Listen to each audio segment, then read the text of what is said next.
Kadalasan nakakadama tayo ng panghihina, kapaguran, kapag tayo ay hindi nakakakain ng tama at masustansiyang pagkain ng ating pisikal na pangangatawan. Much more ang ating espiritu. Dahil ang banal na espiritu ay nananahan sa atin, kailangan nating pakainin ng salita ng Diyos ang ating espiritu.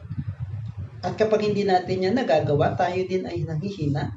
Minsan tayo ay nawawalan ng pag-asa. Maraming hindi magagandang bagay ang nangyayari sa atin. Madali tayong matukso, madali tayong makalit, madali tayong gumawa ng hindi magaganda at magdesisyon ng hindi magagandang mga bagay. Dahil nga, tayo ay hindi nabubusog ang ating espiritu. Kaya napakahalaga ng mga bagay na ito na minsan napaka-basic pero nakakalimutan natin lahat.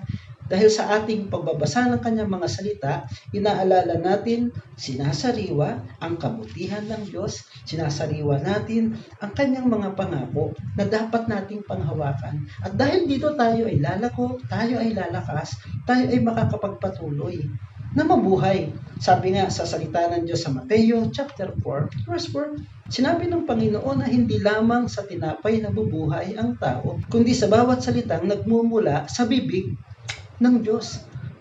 Purihin ng Diyos and God bless us all.